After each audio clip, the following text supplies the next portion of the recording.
आपकी गुंजिया में भी बबल्स आ जाते हैं, स्टफिंग ठीक से नहीं बनती या मीठा कम और ज़्यादा हो जाता है, आटा ठीक से नहीं लग पाता जिससे गुंजिया में लेयर्स नहीं आ पाती या फिर गुंजिया कढ़ाई में जाके फट जाती है। ये सारी ही प्रॉब्लम्स हम एक वीडियो में सॉल्व करने वाले हैं, तो एंड तक जरूर देखिएगा। चलिए शुरुआत करते हैं आटा लगाने से। मैं यहाँ 500 ग्राम मैदा का इस्तेमाल कर रही हूँ। अगर मेजरिंग कप से नापेंगे तो ये 2.5 कप मैदा है। इसमें हम ऐड करेंगे 1 पिंच सॉल्ट, बिल्कुल 1 चुटकी नमक और 1 चम्मच की हेल्प से इसे अच्छे से मिक्स कर देना है। नमक गुंजिया में मीठे के स्वाद को बैलेंस करने के साथ साथ गुंजिया की बाहरी परत को खस्ता और कुरकुरा भी बनाता है। मोइन के लिए मैंने लिया है देसी घी, जो यहाँ वजन में 150 ग्राम है। यहाँ मैंने आधा किलो मैदा यूज करी है, जिसके लिए मैं 150 ग्राम घी का यूज कर रही हूँ। गुंजिया कैसी बनेगी ये 80% इस चीज पे निर्भर करता है कि आपने गुंजिया के लिए डो किस तरीके से लगाया है। घी डालकर ही हमें मैदा और घी को इसी तरह मिक्स करना है जैसे आपको वीडियो में दिखाई दे रहा है। हल्के हाथों से इसे रब करना है जिससे कि अच्छी तरीके से मैदा में मिल जाए। ये थोड़ा सा मेहनत का काम है, लेकिन अगर आपने ये सही तरीके से कर लिया तो 100% आपको रिजल्ट बहुत अच्छे मिलने वाले हैं। और बिल्कुल हलवाई स्टाइल गुंजिया आप घर पे बनाकर तैयार कर सकते हैं, बिल्कुल हाइजीनिक वे में। आप इसको घर पे जरूर ट्राई करिएगा और अपने एक्सपीरियंस मेरे साथ जरूर शेयर करिएगा कि आपकी गुंजिया कैसे बनी इस तरह से आटा लगाने पर।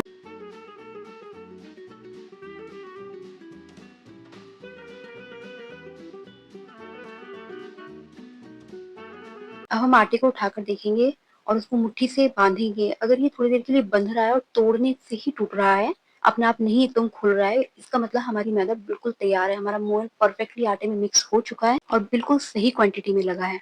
अब हम इसमें थोड़ा थोड़ा करके पानी ऐड करेंगे इसे बांधने के लिए। यहाँ हमें आटे को मिक्स करना है, उसे बांधना है, उसे बहुत ज्यादा गूंथना नहीं है, क्योंकि हमें अपनी गुंजिया में लेयर चाहिए। पानी मैं बहुत थोड़ा थोड़ा करके यूज कर रही हूँ। अगर पानी हम एक साथ यूज करेंगे, ज्यादा क्वांटिटी में एकदम से यूज करेंगे, तो पानी अच्छे से मिक्स नहीं हो पाएगा पूरे आटे में, जिसकी वजह से हमारी गुंजिया में बबल्स बन जाते हैं, बुलबुले हो जाते हैं।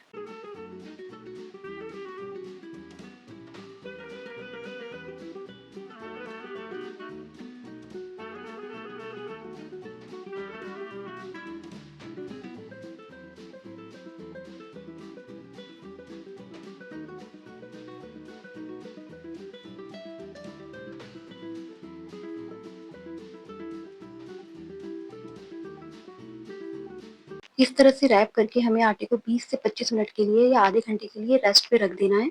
इतने हम तैयारी करते हैं एक बढ़िया सी स्टफिंग बनाने की, जिसके लिए मैंने लिया है किशमिश, जो वजन में है 30 ग्राम। इसके साथ ही मैंने लिया है चिरौंजी, जो वजन में है 25 ग्राम। और साथ में लिया है नारियल का बुरादा, जो मैंने घर पे बनाया है। जो सूखा नारियल होता है उसे ऊपर से छील के अच्छे से कद्दूकस कर लिया है। कद्दूकस बिल्कुल बारीक वाली साइड से करना है, जिससे उसका जो टेक्सचर है वो बिल्कुल डेसिकेटेड कोकोनट वाला आएगा। यहाँ मैंने पीसी हुई चीनी ली है 200 ग्राम। मैं 200 ग्राम मावे का यूज कर रही हूँ, इसलिए मैंने 200 ग्राम ही चीनी का भी यूज किया है। मैं यहाँ अमूल की खोए का इस्तेमाल कर रही हूँ, जो टेस्ट में मुझे काफी अच्छा लगा। यहाँ 25 ग्राम बादाम और 25 ग्राम काजू को मैं अच्छे से बेलन से क्रश कर लूंगी। ये बहुत इजी प्रोसेस है, आराम से हो जाती है, काटने में बहुत ज्यादा टाइम वेस्ट होता है। इसके अलावा जो भी आपको ड्राई फ्रूट्स पसंद है आप इसमें ऐड कर सकते हो।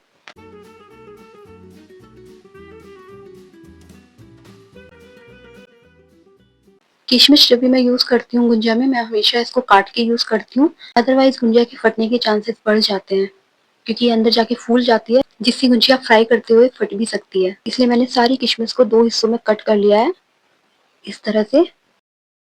अब हम यहाँ अपने खोए को भूनेंगे। पैन गरम करके हमें उसमें खोया डाल देना है, और क्योंकि हमारा खोया बिल्कुल ब्रिक बना हुआ है, इसलिए हम इसे धीरे धीरे करके तोड़ेंगे। जैसे जैसे ये गर्म होता जाएगा वैसे वैसे ये सॉफ्ट भी होता जाएगा, अच्छे से भुनने लगेगा। यहाँ हमें बस थोड़ा सा ही इसका कलर चेंज करना है, बहुत ज्यादा ब्राउन नहीं करना है। देखिए इस तरह से हमारा खोया बिल्कुल तैयार है। इसके लम्स हम हाथों से निकाल लेते हैं।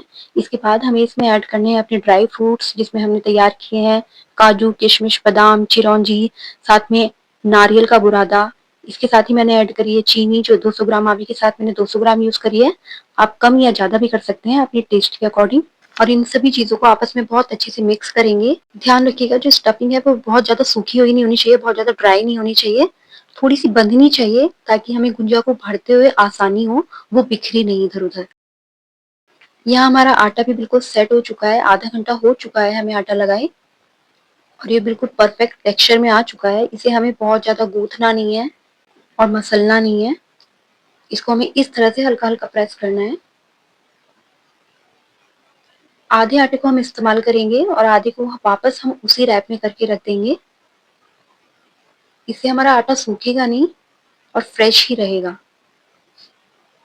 बाकी बचे हुए हिस्से को हमें हाथों से ही हल्का-हल्का प्रेस करके रोल आउट करना है। छोटी-छोटी पेड़ियाँ बनाने के लिए हमें पार्टीशन कर लेना है। पेड़ियाँ बनाते हुए भी ध्यान रखिएगा, हमें सिर्फ शेप देनी है, हमें उसे बहुत ज़्यादा प्रेशर के साथ में पेड़ियाँ नहीं बनानी है, वरना हमने जो लेयरिंग के लिए अपनी मैदा तैयार करी है, वो हमारी लेयर बिगड़ जाएँगी और हमारी गुंजिया में लेयर्स नहीं आ पाएँगी। ये देखिए, इस तरह से हमें सारी पेड़ियाँ बना के तैयार कर लेनी है। अब एक-एक करके हम इसे बेलेंगे, बहुत ज़्यादा मोटा या बहुत ज़्यादा पतला हमें नहीं बेलना है। ये देखिए, इस तरह से हम तैयार करेंगे और अपने सांचे में डालेंगे। अगर आप हाथ से बनाते हो तो भी बहुत अच्छी बात है, पर सांचे में डालते हुए ध्यान रखिएगा जो पीछे का हिस्सा होता है, वहाँ पे बहुत ज़्यादा प्रेस नहीं करना है, वरना अगर वो कट जाता है तो गुंजिया तलते टाइम अक्सर फट जाती है। अब इस पे हम अपनी स्टफिंग रखेंगे। स्टफिंग हमारी थोड़ी बाइंडिंग टेक्सचर में है, तो ये बहुत अच्छे से फिल होती है, इधर-उधर बिखरती नहीं है और बहुत आराम से हम गुंजिया को बाँध सकते हैं।